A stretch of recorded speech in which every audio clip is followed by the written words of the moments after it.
আসলে ইসলাম আল্লাহ রাব্বুল আলামিন এনেকে আদর্শ পাঠিয়েছেন, শুধু মানুষ নয়, সমস্ত মাখলুকাতের স্বাধীনতা, নিশ্চয়তার গ্রান্তি।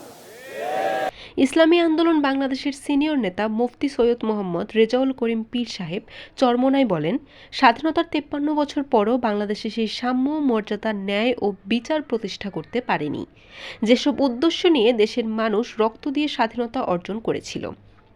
রবিবার বিকেল ৫টায় বরিশালের বাকেরগঞ্জ উপজেলার চরাদি ফজলুল হক মাধ্যমিক বিদ্যালয় মাঠে ইসলামী আন্দোলন বাংলাদেশ বাকেরগঞ্জ পূর্ব উপজেলা শাখার আয়োজনে গণসমাবেশ প্রধান অতিথি হিসেবে তিনি এসব কথা বলেন।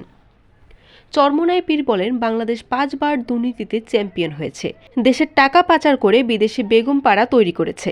যখন বাংলাদেশের মানুষ তাদের ন্যায্য অধিকার দাবি করতে রাস্তায় নামে, তখন তাদের গুম করা হয়।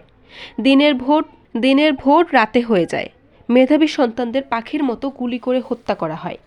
তিনি বলেন, বিগত সরকার শপথ নেওয়ার আগেই সরকারের দালালরা ভারতের সঙ্গে এমন সব চুক্তি করেছে, যা শুধুমাত্র ভারতের স্বার্থ রক্ষা করেছে। এসব চুক্তির মাধ্যমে বাংলাদেশের কোনো উপকার হয়নি, বরং তারা বলেছেন, ভারতকে যা করেছি, যা ভারত সারা জীবন মনে রাখবে। ভারতের দালালরা বাংলাদেশের মাটিকে কলঙ্কিত করেছে। বিগত ফ্যাসিবাদী সরকার দেশের স্বার্থ না দেখে বিদেশি স্বার্থ রক্ষায় ব্যস্ত ছিল। গণসমাবেশে বিশেষ অতিথি হিসেবে উপস্থিত ছিলেন ইসলামী আন্দোলন বাংলাদেশের প্রেসিডিয়াম সদস্য আলহাজ খন্দকার গোলাম মাওলা, কেন্দ্রীয় সাংগঠনিক সম্পাদক মাওলানা মোহাম্মদ নুরুল ইসলাম আল আমিন, বরিশাল জেলা সহসভাপতি শেখ শামসুল আলম মিলন এবং অন্যান্য নেতৃবৃন্দ।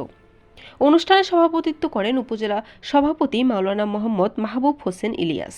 সঞ্চালনা করেন উপজেলা সেক্রেটারি আব্দুল খালেক হাওলাদার ও যুব আন্দোলনের সাধারণ সম্পাদক হাফেজ মাওলানা মোহাম্মদ সুলাইমান।